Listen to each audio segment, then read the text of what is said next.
ibyo birumvikana abantu turya urusenda turugabanye. Muri bibiliya hari ahantu ijambo bajya bavuga ngo dusige ibyo dufite byose dukurikire Yesu, ariko ugasanga abantu nyine ku bisobanuro bitandukanye. Ese igihe Yesu atubwira ngo cyangwa se igihe bavugaga ngo dusige ibyo dufite byose dukurikire Yesu, bashaka kutubwira ngo dusige ibi? Murakoze cyane. Hari abantu yego babisobanura mu buryo butandukanye. Ni mu butumwa bwiza nk'uko bwanditswe na Luka ndetse na Mariko, aho Yesu yahuye n'umusore w'umutunzi amubwira ku bijyanye. Umusore aramubwira ati nakurikije amategeko yose narayubahirije, ariko ni iki gisigaye kugira ngo mbashe kubona ubugingo buhoraho cyangwa se ngo ukurikire, cyangwa se nakora iki kugira ngo ndagwe ubugingo buhoraho? Yesu Kristo aramubwira ngo ibyo wakoze ni iki? Aramubwira ati amategeko yose narayitondeye, ibintu byose mbikora ku murongo, none igisigaye ni iki? Yesu aramubwira ati ibyo ufite genda ufate ibyo ufite byose ubigure ubihe abakene. Ntabwo Yesu yaravuze ngo ubutunzi bwose abufata buhereza abakene. Yaramubwiye ngo genda ufate kuri bwa butunzi bwawe, ku byo utunze ufashe abakene bakuzengurutse, nubafasha ibindi byose bizaba birangiye. Ntabwo Yesu yaramubwiye ngo genda ugurisha inka zawe, genda ugurisha indogobe. Oya, yaramubwiye ngo muri ibyo byose ufite koramo bike, ufashe abababaye, ufashe imbabare. Nicyo Yesu yaravuze. Rero abantu batazabyumva nabi kumva ko tugomba gusiga byose ngo dukurikire Yesu. Ntabwo n'ubundi nuramuka udakoze ukicwa n'inzara, nacyo ni icyaha, uzarimbuka. Bivuze ngo gusiga byose tugakurikira Yesu ni ugufata ibyo dutunze muri bya bindi bikeya tugafasha ku bantu b'imbabare. Nicyo ngicyo cyo gusiga ibyacu tugakurikira Yesu. Ikindi, gusiga byose ni ugusiga kamere yacu yatubase, cyangwa se kamere twavukiyemo tukayisiga tugakurikira Yesu. Nta kindi twizigamye. Ibintu byo ntago ari ikibazo ahubwo ni kamere, ni icyaha. Icyo cyaha gituma tudasabana n'Imana, nicyo Yesu avuga ngo dusige. Ubundi ibi yabivuze mu buryo bw'ibigaragara, buri materialistic, ariko ikintu Yesu yaravuze mu buryo buri spiritual. Mu buryo yaravuze buri spiritual, yaravuze ngo reka kamere yawe kuko niyo yakubase, nuyireka ukayireka ukankurikira, ukanyemera nk'umwami n'umukiza mu bugingo bwawe, burya nta kizakunanira. Nicyo Yesu yari ashatse kuvuga. Abantu rero bahita bumva ko ari ugusiga ibintu. Ari ibyo abantu benshi mu gihe cya Rina White, abantu basize ibyabo barabigurisha. Igihe Yesu babonye atagarutse, baraje baba bakene. Babaye bakene, abantu barabaseka, bakoze Imana isoni. Ariko uyu munsi wa none icyo Imana itubwira ni ukuvuga ngo fata kamere yawe uyihambe, uyite aho muri kavukire yawe, uyijugunye, unkurikire. Numara kunkurikira ibindi byose bizashoboka. Impamvu uyu musore rero we byamunaniye nuko yaje yumva ko byose abyubahiriza, ariko kamere arayizana. Ayizanye, Yesu amwitegereje avuga ati rero genda ugurisha ibyo ufite byose ubihe abakene. Noneho yumvise kugurisha ibyo afite byose, ahita avuga ati ibyo naruhiye ngenda mbihereza abakene. Wa mutima wa kamere n'ubundi nicyo Yesu yarashatse kugaragaza ko atarahinduka. Ahita amwereka kamere yawe nturayisiga, ntabwo bishoboka ko unkurikira ugifite iki kamere. Ahubwo yizane nkuguranire, guha umutima wumvira, umutima wubaha. Ibi byose ndi kugusaba uzabikora ntabigusabye. Umusore rero biramunanira kubera ko kamere ye itigeze igenza gute, itigeze ihinduka. Nicyo ngicyo bavuga ko tugomba kugurisha ibyacu tukabihereza abakene, cyangwa kugura ibyacu. Ubundi ntabwo yavuze kugurisha, ahubwo kugura. Mu yandi magambo, fata ubugingo bwawe ubunyegurire, ibyawe byose, ibyo utunze byose bizankorera umurimo, ntarinze nabiguhatira. Nicyo ngicyo Imana cyangwa se Yesu Kristo adusaba, cyangwa nicyo yavuze. Murakoze. Yego, nawe urakoze. Hari ikibazo abantu bakunda kwibaza, nanjye ubwanjye nkunda kwibaza. Nk'umuntu nyine uri gutangira urugendo rwo kugana Yesu. Yego. Wenda nkawe kubera ko umazemo igihe kirekire usoma, uri nk'umusomyi nyine, like uzi byinshi kuturusha twebwe.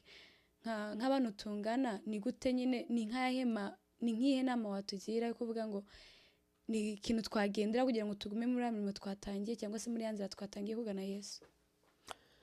Yego, urakoze. Nta muntu mukuru mu by'Imana ubaho, kuko iyo tugiyemo tuvuze ngo umuntu ngo ni umuhanga ngo yarasomye, hari igihe nshobora gusoma byinshi ariko ntarasobanukirwa, ngasoma byinshi gusoma ku bw'inyuguti gusa, ariko izi nyuguti zizansindisha mu rubanza ugasanga ndatsinzwe. Ariko icyo tubwirwa aha ngaha, umuntu watangiye urugendo, twese turi bamwe imbere y'Imana, turangana, nta muhanga nta muswa mu by'Imana, ahubwo twese iyo twemeye kuyoborwa n'umwuka w'Imana twese turangana. Iyi Bibiliya isoma abahanga, isoma abarambiwe batashye. Mu yandi magambo, iyi Bibiliya isaba umuntu ushiritse ubute no kwemera no kwihangana, kuko ibyanditswe byera ntabwo bisomwa umuntu yirukanka. Iyo ubisomye wirukanka niho hahandi uzasoma n'ubundi ukabisoma nk'ikinyamakuru. Ariko iyo urambije, Imana irakugenderera. Ariko iyo urambiwe, uragenda, uwarambije Imana ikamusanga, ikamugenderera, ikamwigisha. Wa wundi warambiwe nyine ntabona umugisha, ariko uwarambije cyangwa se wicaye agategereza akabona umugisha biciye mu kwigisha ijambo ry'Imana. Rero uru rugendo rurasaba kugira ngo uko bukeye n'uko bwije, igihe cyose mwuka w'Imana yamaze kwemeza ko uri umunyabyaha, wowe ubwawe ukabyumvamo ko uri umunyabyaha cyangwa se nkabyumvamo ko ndi umunyabyaha, icyo gihe niyo nzira imwe rukumbi Imana ibigusaba kugira ngo wemere gusa. Ntabwo Imana iri bugusabe ngo zana amafaranga kugira ngo nkubabarire, zana iki, oya. Ahubwo iyo uje ukavuga ati rero Mana ndatsinzwe, nsanze koko ndi umunyabyaha, ni iki nakora kugira ngo mbone ubugingo buhoraho? Icyo gihe nta kindi Imana igukorera. Iryo ni n'isengesho Imana igisubiza mu masengesho yose tujye dusenga, ugasanga umuntu ari gusaba ngo mpereze imodoka, mpereze inzu, mpereze ibi n'ibi. Ibyo ngibyo byose Imana ishobora kuvuga ngo oya cyangwa se tegereza. Ariko isengesho rivuga ngo Mana mbabarira ibyaha, ako kanya Imana ihita irisubiza. Ntabwo Imana igitegereza n'amasegonda. Imana ni inyembabazi. Uko usabye Imana imbabazi ukavuga ati Mana uyu munsi none ndaje uko ndi umunyantege nke, ndi umunyabyaha, ariko niteguye kugira ngo nyoborwe nawe, ubugingo bwanjye mbukije mu biganza byawe, ako kanya Imana irakubabarira. Ntabwo Imana ijya ivuga ngo subirayo ngo nzaba ngusubiza, oya, ako kanya ihita igusubiza. Ariyo mpamvu n'uyu munsi wa none mu bicumuro byacu cyangwa se mu byaha byacu dukora, usanga uko bukeye n'uko bwije duhora tuvuga ati Imana nahemutse. Nuko n'uru rugendo ntawe ugira usoza. Uru rugendo hari icyo bita justification cyangwa se gutsindishirizwa na sanctification, kwezwa. Justification bikorwa rimwe, bikorwa umunsi umwe cyangwa se bikorwa rimwe, ariko sanctification ni ubuzima bwacu tukiriho ku isi. Kwezwa ni uko umuntu aba yatsindishirijwe, aba yabaye justified. Yamara kuba justified, akaba nyuma yaho hagakurikiraho step ya sanctification. Sanctification cyangwa se kwezwa ni wa muntu wamaze gukurwaho icyaha, wababariwe bya byaha, akitwa umuntu w'Imana, watangira urugendo rwo kwezwa. Kandi urugendo rwo kwezwa hari abajya bishuka bakumva ko umuntu yamaze kuba umwana w'Imana nta cyaha yakora. Oya, Pawulo yaranditse mu Baheburayo igice cya 3:7 yaranditse, aravuga ngo na Zaburi Dawidi yaranditse muri igice cya 32:7 uhere ku wa 4, arandika aravuga ngo hahirwa uwababariwe ibicumuro bye, ibyaha bye kagenza gute, bigatwikirwa. Aha yaravuze iki? Yaravuze ngo hari icyaha n'igicumuro. Ubundi habaho icyaha n'igicumuro. Icyaha nitujya muri Zaburi ya 51, hari icyo mu Cyongereza ho niho babyanditse neza, ariko mu Kinyarwanda ntabwo bijya bisobanuka. Bavuze icyo bita sin, bavuga transgression,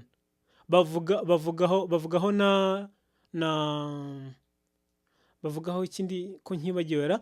Nuvuga ngo ni ibintu bitatu ariko bikorwa mu buryo butandukanye. Sin ni icyaha ukoze ariko utagambiriye. Transgression ni icyaha wakoze ariko wakigambiriye, ukavuga ati Kaneza nzamwica cyangwa se Kaneza nzamugirira nabi byanga byakunda. Icyo kintu wagambiriye, ubundi icyo nicyo cyaha nyamukuru, nicyo cyaha gikomeye cyane. Noneho yego ndabyibutsa, hariho sin, hariho transgression na iniquity. Iniquity, transgression na sin. Sin ni icyaha ukoze utagambiriye. Noneho hakazaho transgression. Transgression ni ugukerensa, mbese ni ugukora icyaha wagambiriye, ukavuga ati naragiteguye, nk'ubu ngubu nkavuga nti Kaneza niduhura mu nzira nzamufata ku ngufu. Icyo kintu ntakigambiriye, nzagikora byanga byakunda. Iyo ni transgression. Iniquity ni igihe umuntu abaho uko aryamye akaryama mu cyaha, uko ariye akarijya mu cyaha, uko avuze akavuga mu cyaha. Mu yandi magambo ibintu bimusohokamo, ibintu atekereza n'ibintu akora byose yibereye mu byaha, muri kamere gusa nimwe yibereye. Iyo ni iniquity. Niyo transgression rero yagambiriye ariko akazagikora. Niyo sin wagikoze utabigambiriye. Niyo mpamvu muri Zaburi ya 51 ku basoma indimi z'amahanga uzasanga mu cyongereza babivuga muri ubwo buryo, ariko mu kinyarwanda ntabwo ariko babivuga. Bavuga ikintu kimwe ngo hahirwa bari ibicumuro byabye bigatwikirwa, ariko icyongereza kibitomora neza ko ari sin, transgression na iniquity. Noneho iyo umuntu amaze kubarirwa ibyaha bye bigatwikirwa, ntabwo Imana igiye yibuka ibyaha wakoze. Iyo kubabari kubarira by'iteka ryose, ahubwo uvuga ngo none kuki twongera gukora amakosa cyangwa twongera gucumura cyangwa tugakora icyaha kandi twababariwe. Iki ni ikikwereka ko ya justification cyagiye wamaze kuba justified cyangwa se wamaze kubabarirwa, wabaye umwana w'Imana, utangiye urugendo. Muri rwa rugendo utangiye rwa sanctification uzahura n'abakurwanya, uzahura n'abakwanga, uzahura n'abakunegura, uzahura n'abakuvuga nabi, uzahura nibwo icyo gihe ngo Imana iremerwa guhura n'ibigeragezo bitandukanye kuko uri kwezwa. Izahabu kugira ngo itunganywe icishwa mu muriro mwinshi cyane w'itanura, kuko izahabu yo ibasha kwihanganira umuriro, ariko ifeza ntabwo ijya yihanganira umuriro. Bivuze ngo niyo mpamvu ngo tugereranywa n'ifeza. Iyo duhuye n'ibigeragezo tuba turi izahabu nako, ntabwo turi ifeza, tuba duhindutse izahabu, kandi izahabu igomba gutunganywa ikazubaka inzu y'Imana, cyangwa se tukazaba mu nzu y'Imana, cyangwa se tukazabana n'Imana by'iteka kuko twatunganijwe n'umuriro uhagije. Anariyo mpamvu rero uyu munsi wa none ikintu cyari gikwiriye nuko iyo tumaze kubarirwa ibyaha ntabwo tuba turangije urugendo, ahubwo duhora tuba turutangiye. Nibwo tuba turutangiye. Urakoze. Niho Pawulo yavuze ngo njya gukora icyiza kibi kikantanga imbere. Icyo yari yavuze ni iki? Pawulo yabaga yicaye, yajya kumva muri kamere ye cyangwa se mu mutima we akumva yagira nabi, yagira nyuma akavuga ati data mpora njya kwifuza gukora ibyiza ariko ibibi bikanga bikaza. Bivuze ngo hariya rero ababuriwe ibyaha biratwikirwa, ariko igicumuro kigihari. Igicumuro n'icyaha rero aho bitandukaniye, ariho ngiye kugisoreza kuri icyo kibazo mbajije. Igicumuro ni igihe umuntu akoze icyaha atakigambiriye, atanagitegereje ko ari bugikore. Nk'ubu ngubu nkakubwira nti tukaganira, ugasanga ndakubwira nti Kane uzi kuri ikigoryi, Daira nshobora kubikubwira uzi ukabyoroshya, ariko imbere y'Imana nakoze icyaha. Binganye n'umuntu wafashe umupanga, wafashe imbunda akarasa undi. Bingana n'umuntu mbese icyaha cyo ari cyo cyose uzi gikomeye ku isi. Uwavuze ngo wakigoryewe n'uwavuze ngo Daira uvuga ngo wakigoryewe angana n'umuntu wishe umuntu imbere y'Imana. Bivuze ngo uyu muntu ndabikubwiye Kaneza, wowe twaturi kuganira ariko ndabikubwiye sinanabiteguye ko ndabikubwiye. Icyo ni igicumuro, ntabwo ari icyaha, kuko mbikoze ntabigambiriye. Icyo cyaha rero ni icyo cyaha kindi Pawulo yanditse aravuga ngo hahirwa ababura ibicumuro bye, ibyaha bye bigatwikirwa. Ibyaha byawe byaratwikiriwe cyangwa se ibyaha byanjye byaratwikiriwe, ariko igicumuro kiraje. Mu gihe kije Pawulo yaravuze ngo na Yohana yaravuze ngo bana bato ngo ntimugire ubwoba. Mu nzandiko yanditse inzandiko 3 yaravuze ngo bana bato bakundwa, bana bato ntimukagire ubwoba, dufite umurengezi kuri data wa twese. Uwo murengezi abereyeho iki? Nuko twacumuye tutabigambiriye, twamara gucumura twahita tuza ati data ko mpemutse kandi ntabigambiriye. Ngo amaraso ya Yesu Kristo ahora ahari kugira ngo ahanagureho ibyo bicumuro, kugira ngo bya bicumuro nabyo abitwikire, yongera tweze duhinduke bashya muri urwo rugendo. Rero uzibeshya akavuga ngo yarwanye ngo intambara byararangiye ngo ni umukiranutsi. Turi abakiranutsi kubwo gukiranuka kwa Kristo, nibyo kuko turibo, kuko Yesu Kristo yarabiduhaye, ariko bivuze ko n'umukiranutsi iteka ryose agomba kurwana intambara. Zaburi we yaravuze ngo, Dawidi yaravuze ngo umukiranutsi wanjye naho yagwa ntazarambarara. Bivuze ko n'umukiranutsi imbere y'Imana arazwi, ariko hari igihe nawe agenza gute akagwa, ariko iyo aguye ntabwo Imana iryemera ko agenza gute ko arambarara. Ni kwa kundi rero ndi bucumure, ni kwa kundi nshobora kugwa mu cyaha, ngasambana, nkiba, ngakandagira isabato, ariko naguye ko sinarambaraye. Imana ntabwo iri bukwemere kurambarara. Bivuze ngo rero wacumuye wihutira kubwira Imana ati Imana ndacumuye. Imana igahita guhanaguraho kwa gucumura na cya cyaha, akavuga ati humura, wongeye kuba undi muntu mushya, kuko n'ubundi icyo mbere kugira ngo nguhanagureho gukiranirwa kose. Ngiki cyo wenda nsoreza kuri icyo kibazo cyawe mu byahisho igice cya 22 umurongo wa 12, umva ukuntu yavuze anariho abantu bose bazasangwa. Haba njyewe uri kuvuga, haba nawe Kaneza turimo kumwe muri iki kiganiro, hari amagambo avuga ngo umurongo wa 10, igihe yahishuye igice cya 22:10 kandi arambwira ati amagambo y'ubuhanuzi bw'iki gitabo ntuyazigame ngo uyagire ubwiro kuko igihe kiri bugufi. Ukiranirwa agumye akiranirwe, uwanduye mu mutima agumye yandure, umukiranutsi agumye akiranuke, uwera agumye yezwe. Si abantu bane bavuze ahangaha. Yesu Kristo naza azasanga hari abantu bane bari muri ibi bika. Igika cya mbere azasanga hari abanyabyaha bari gukora ibyaha bisanzwe, n'ubundi azabasanga bakiri kubikora babikora ntacyo bitayeho. Uwa kabiri azasanga uwanduye mu mutima. Uwanduye mu mutima ni umuntu ukora ikintu akigambiriye akavuga ati nzagikora nibishaka bizaba uko bibaye. Uwa gatatu umukiranutsi agumye akiranuke. Uyu mukiranutsi ari kurwana no kugira ngo agere ku ntambwe yo gusa na Kristo. Uyu muntu Kristo nagaruka azasanga nawe kiri kurwana n'iki kibazo cyo kuvuga ngo ashaka kuba umukiranutsi. Uwa kane uwera, uyu muntu wageze ku ntambwe yo kwera, n'ubundi Yesu Kristo azaza hari abantu bari mu ntambwe yo kwigenza gute yo kwezwa. Ariko umukiranutsi n'uwera Imana kuko ari bizabije gutwara izasanga aba bantu n'ubundi bari kurwana n'iki kibazo, n'ubundi bataragera ku rugero rwo kwezwa, bataragera hahandi Kristo ashaka. Niyo mpamvu tuzabana n'Imana imyaka 1000 mu ijuru. Ni uburyo kugira ngo iyi nzira yo kwezwa tuzabanze tugere ku gihagararo cya Kristo, dusa na Kristo. Nitumara kusa na Kristo nibwo ya myaka 1000 tuzamara mu ijuru, nibwo tuzagaruka gutura ku isi nshya n'ijuru rishya Imana izaba yateguye. Naho abakiranirwa n'abanyabyaha n'abandi mu mitima nibo bazarimbuka. Ariko aba bantu babiri basoza ukiranuka n'uwera, abo nibo Yesu azajyana mu ijuru. Murakoze cyane. Ngicyo igisubizo cy'icyo kibazo warubajije. Murakoze cyane. Hari ikibazo nakunda kwibaza. Yego. Ko ari igihe nyine dusenga tugasenga nyine ijwi tutasengeye mu mutima wacu, ahubwo tugasenga nyine ijwi riri kumvikana. Yego. Kuko na Satani afite ubushobozi bwo kumva iyo dusenga nyine mu gihe turi gusenga biri kumvikana. Yego. N'Imana nyine iri kutwumva. Icyo gihe nasenze nyine mu jwi riri kumvikana ntari gusengera mu mutima, mbwirwa n'iki ko ibyo nasengeye ari Imana yabinsubije. Kuko na Satani wenda afite ubwo bushobozi bwo kumva ibyo nasenze agatabimperereza muri ibyo ngibyo ko wenda ibyo nari nkeneye. Ni gute menya ko ari Imana nsubije? Yego, urakoze cyane. Ikibazo ni abantu benshi koko barakibaza, twese turakibaza.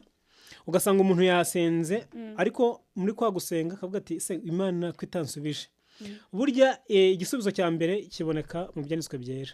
Nicyo gisubizo cya mbere, niho igisubizo gituruka.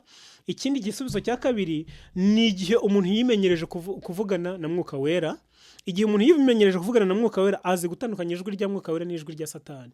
Ubundi ijwi rya Satani ni iriguhatira gukora ikintu, reka kubwira ngo iki kintu gikore ku mbaraga.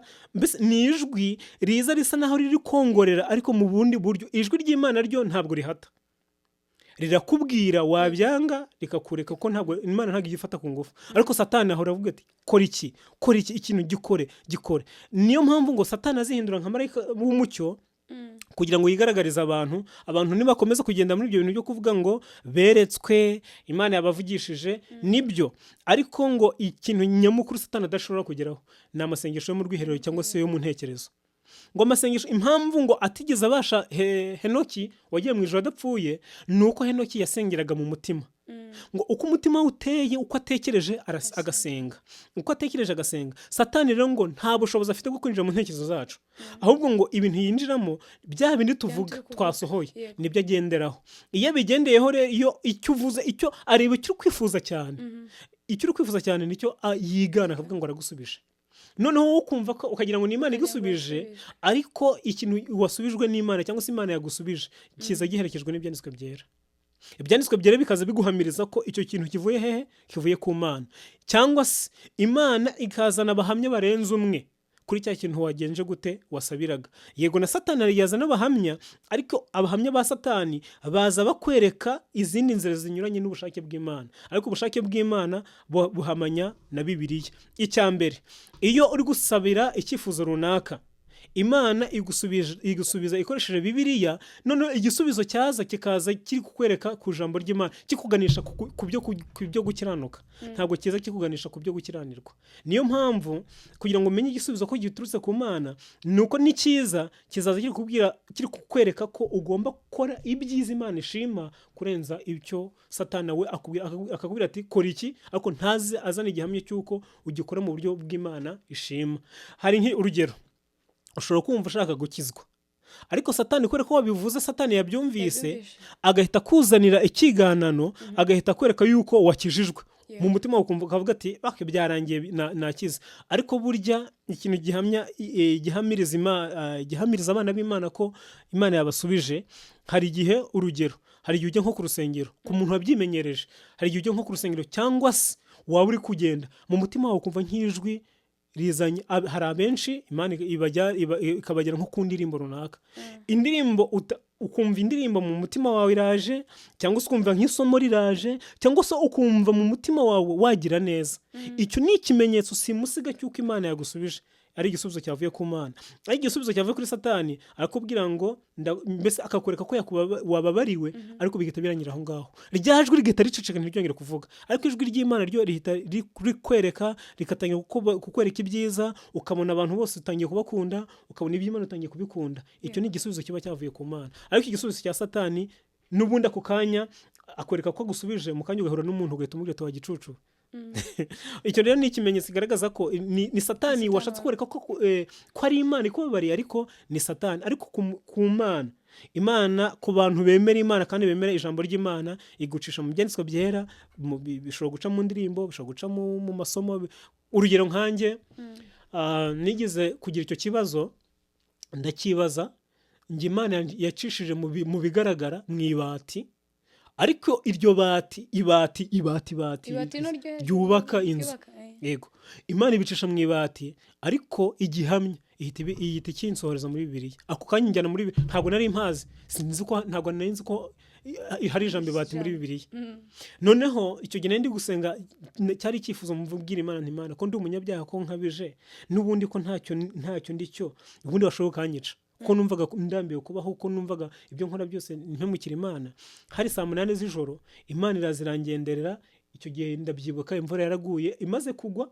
Muri kwa kugwa ndahaguruka, imvura iranyagira, kandi ibati ntiryari rishaje, ryari rishya. Imvura iranyagira ku buriri nayo ndyamyeho, imvura iranyagira. Muri kwa kunyagira numva umutima urambwiye ngo haguruka ufate esume yawe wihanaguza. Urabizi ko ikintu wihanaguza burya kiba gifite agaciro, ntabwo ushobora kugifata nabi. Nuko numva ijwi rirambwiye ngo haguruka ngo uhanagure ririya bati. Ndavuga nti Mana, iri si ijwi rya satani? Nawe Imana, nawe uburyo uhanagura ibati, kuko imvura iri kugwa iranyagira ku buriri, inyagira ku buriri ndyamyeho gusa, ibati ari rizima. Ndibaza mbese kuki Imana imbwiye ngo nimpaguruke, iyi ni Imana? Ndavuga nti reka mpfe kubikora, wasanga ari Imana. Ndi gushidikanya, ndahaguruka, ibati ndarihanagura. Noneho numva ijwi rirambwiye ngo uko uhanagurira ibati, ibyondo wabonagaho n'ibindi bintu byose wabonagaho ntubihanaguye, kandi ukaba uhanaguje esume yawe wihanaguza. Ati iki ni ikikwereka ko ngo uhanaguyeho ibyaha byawe. Ndavuga nti ntabwo bishoboka. Ndavuga nti igihamya kinyereke biciye muri Bibiliya ko na satani arabeshya, kandi iryo ni ijwi ndi gutekereza mu ntekerezo, ntabwo ndi kuvuga. Imana yanjyanye muri Yesaya igice cya mbere umurongo wa 26, kuko irabimpamiriza. Kuko hari igihe Imana igibona, hari igihe Imana igitubwira tukanga kubyemera, ibiduhamiriza. Iyo wimenyereje ibyanditswe byera, iyo wimenyereje kuririmba, Imana ibicisha mu ndirimbo cyangwa se ikabicisha mu byanditswe byera. Yesaya igice cya mbere umurongo wa 26, naje gutangara. Imana injyanye muri Yesaya igice cya mbere umurongo wa 26, si ibati ndi guhanagura, ndi kureba ari ibati. Ndavuga nti Imana, ko ari ibati, imva igisubizo yampaye. Na ahantu havuga ngo abahugurira guhindukirira Uwiteka ngo bababarirwe. Umurongo wa 24, nicyo gituma Uwiteka Nyir'ingabo, umunyambaraga wa Isirayeli avuga ati, yewe nziruhutsa ntuye abanzi banjye, kandi n'ababisha banjye nzabahora. Umurongo wa 25, nzagushyiraho ukuboko kwanjye ngukuremo rwose inkamba zawe, nkumaremo icyuma cy'ibati. Nzagushyiraho ukuboko kwanjye ngukuremo rwose inkamba ni umwanda, cyangwa se nuvuga ngo izahabu.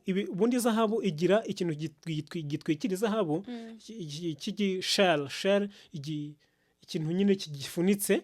Noneho iyo bagiye kwitunganya mu muriro, cya gishishwa kivaho, hagasigaramo izahabu y'imbere.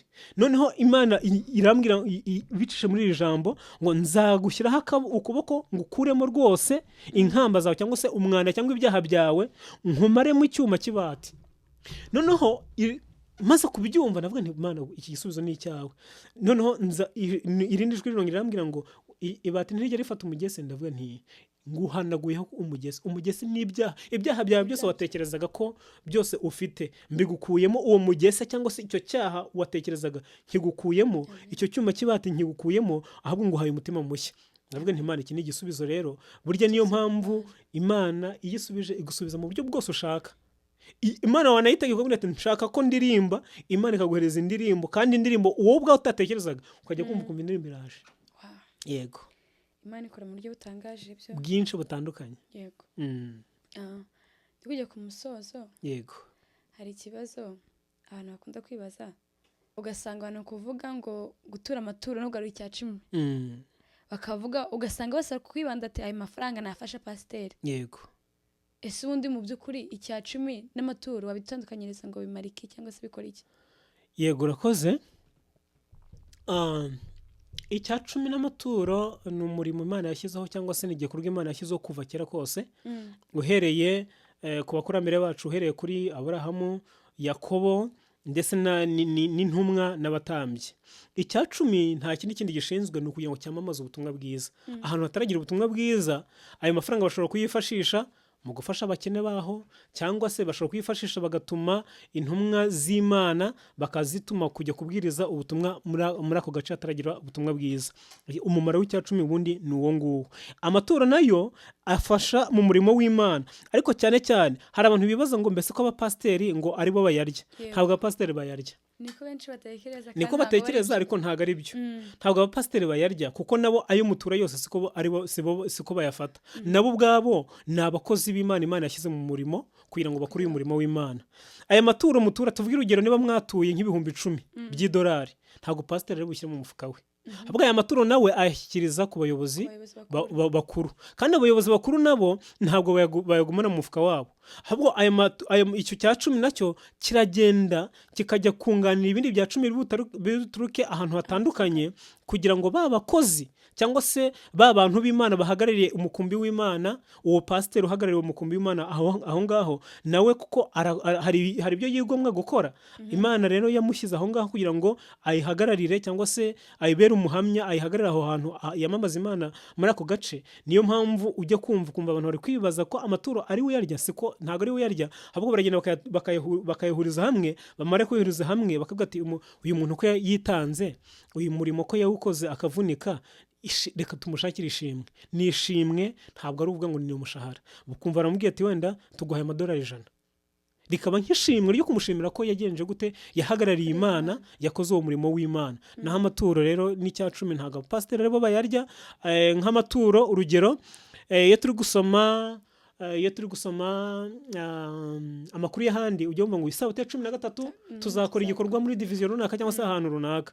Ya maturo yose dutura uwo munsi arateranywa, agakusanywa, akagenda akajya kubaka icyo cyumba. Niba ari icyumba cy'inama abantu bazajya bahuriramo, ababizera bashyashya bo muri iryo torero cyangwa se muri ako gace, bakajya bahuriramo mu buryo kugira ngo be kwicwa n'inzara, be kwicwa n'inyota, be kwicwa n'izuba, bagahurira aho ngaho. Ayo maturo agakora uwo murimo wo kubaka. Nicyo ngicyo amaturo n'icya 10 bimara. Ntabwo rero pasiteri ari we yarya ngo ayashyire mu mufuka we, ntabwo ariko bimeze. Yego, murakoze cyane. Ndakeka iki kibazo gisobanutse ku bantu bakunda kukibazaho. Hari n'ikindi kibazo mfite, navuze ngo turashoje, ariko hari ikindi kibazo gisekiza. Hari ukuntu ujya usanga abantu babaye mu by'Imana cyane, bakita mu byo kuririmba, no kuza gutangira isabato, no kuza ku isabato nye buri munsi, bakabigira nk'umwuga, ariko umutima batarakiriye Imana. Ese ubundi imirimo dukora, kuririmba cyangwa se gusenga ku isabato, gutangira isabato, ibyo ni enough ku buryo byazatugeza mu ijuru? Urakoze. Gutura amaturo, kuririmba, gutangira isabato, gusenga ku isabato, nubwo wasenga inshuro 1000. Yesu Kristo yabigarutse ababwira abafarisayo ngo mwandyarya mwe z'abafarisayo, mwiriza ubusa kugira ngo abantu babarebe. Bivuze ngo impamvu Yesu yavuze ngo mwandyarya mwe ni uko bagaragaza inyuma ko bababaye, ko bababajwe nuko basenze, ariko mu mitima Imana itabakozeho. Bivuze ngo ubundi ikibazo gihari uyu munsi wa none tunafite abitwa ko ari abakristo, nuko bavuga akenshi babona ko banditswe mu bitabo by'itorero, bakavuga ati okay, nabaye umudivantiste, buriya no mu ijuru ndiyo. Ariko ushobora gutangazwa nuko Ellen White yaranditse aravuga ngo mu bantu 20 banditswe mu bitabo by'itorero nta n'umwe witeguye gusoza amateka ye ku isi. Mu yandi magambo, abantu 20 banditswe mu itorero, dufata mu itorero ry'abantu 200, abantu 20 nta n'umwe urimo ukijijwe. Mu bantu 100 naho ngo nta n'umwe witeguye gusoza amateka ye kuri iyi si, cyangwa se nta n'umwe ukijijwe mu bantu 100. Bivuze ngo niba itorero rigizwe n'abantu 200, nta n'abantu 2 bagenje gute barimo bakijijwe. Bivuze ngo bose n'abapagani. Icyo rero nawe yarashatse kugaragaza ni ukwerekana ko hari igihe abantu banezezwa no gukora imirimo, bakavuga ati okay, kubera ko naririmbye nzajya mu ijuru, kubera ko natuye amaturo nzajya mu ijuru, kubera ko natanze 10 nzajya mu ijuru. Ibyo ntacyo byamara. Niyo mpamvu Yakobo na Paulo, hari abantu bamwe bajya bavuga ngo Yakobo yavuguruje Paulo yavuze ngo dutsindishijwe n'ubuntu kubwo kwizera, ntago byavuye kuri twe, ahubwo ni impano y'Imana. Ntago ari imirimo yacu, ahubwo ni impano y'Imana twaherewe ubuntu. Mu yandi magambo, imirimo myiza tuyikora kubera ko Yesu tumufite. Ariko ugerageza kwishakira kwihangira gukiranuka, we ajya kuri ibintu kugira ngo abantu bamurebe. Ikimenyetso kizakwereka ko uwo muntu rero ashobora kuba atarababariwe, icyambere, cyangwa se umuntu atari umuntu w'Imana, icyambere azabikora kubw'agahato. Naza kuririmba nabwo azaza kuririmba ari ukuruhanya. Nanagira muri korale aruhanye, nanaza kubwiriza aruhanye, nanaza niba ari n'umuyobozi avuga amagambo yo gusesereza abandi. Buri gihe ahora avuga amagambo yo gusesereza abandi, na amagambo adahumuriza, na amagambo yo kubwira abantu nabi, kuvuga amagambo atarakwiriye kuvugwa. Uwo muntu nabivuga ubwa mbere, akavuga ubwa kabiri, akavuga ubwa gatatu, uzamenye ko uyu muntu byanga byakunda hari ukuntu ashobora kuba atarahuye n'Imana, ahubwo ni umuntu uri kwihisha mu by'Imana ariko atarahura na Kristo. Yego twese tugira kamere, dushobora no kurakara, ariko buryo umuntu urakaye ukabona ageze nyuma aciye bugufi akavuga ati mugenzi wanjye mbabarira, ndahemutse, ntago nari nkwiye gukora kiriya, uwo muntu uzamukunde. Ariko umuntu uri buguhemukire agakomeza kukwereka yuko niyo mutakongera guhura ntacyo bimutwaye, uwo muntu uzamutinye, uwo muntu ashobora kuba atarahuye na Kristo. Azabikora, abwirize, ayobora itorero, aririmbe, agenze gute, ariko uyu muntu icyo kintu kizakugaragariza ko uyu muntu atigeze ahura na Kristo. Ibyiza rero ni uko bene abo ngabo twabagira inama, cyangwa se twakwigira inama, nanjye ndimo, yuko dukwiriye kwemera Yesu Kristo, akabanza agahindura imibereho yacu, tukaba ibyaremwe bishya, nibwo adushoboza no gukora ibyo bindi bitunanira, usanga twihambiraho tukanirwa kubigeraho, kubera ko Yesu Kristo ntabwo aramenagura imitima yacu, ntabwo araza mu mitima yacu. Ngiki kibazo nyamukuru gihari.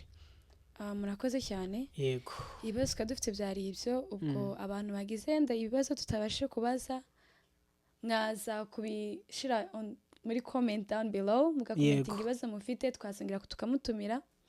Kandi wakoze kuza kubana natwe uyu munsi, Imana igumugisha. Kadusoze ikiganiro cyacu n'isengesho, ndagusaba dusengere. Yego, murakoze. Reka dusenge. Turagushimiye Data twese, Mwami mwiza, tugushimiye ko wabanye natwe si uyu munsi, ahubwo ni uhereye igihe twaremewe, ukaba ushimye ko tugera muri aya masaha turi bazima, uhabwe icyubahiro. Amen. Tugushimiye ko udutije uburame, muri ubu burame turinde kuramira mu cyaha, uduhe guhugukira ijambo ryawe, kandi ubutumwa bwawe bwiza butsinda imitima yacu, kandi ukurushaho gukomeza kutwemeza iby'icyaha, duhindukirire ubwami bw'ijuru, kugira ngo ubwo uzaba ugarutse twese tuzagusanganire twishimye. Wakoze kubana natwe muri kiganiro, kandi ukomeze kutuyobora, ibyo ushaka n'ubushake bwawe ukomeze kubana natwe, tubisabye mu izina rya Yesu. Amen.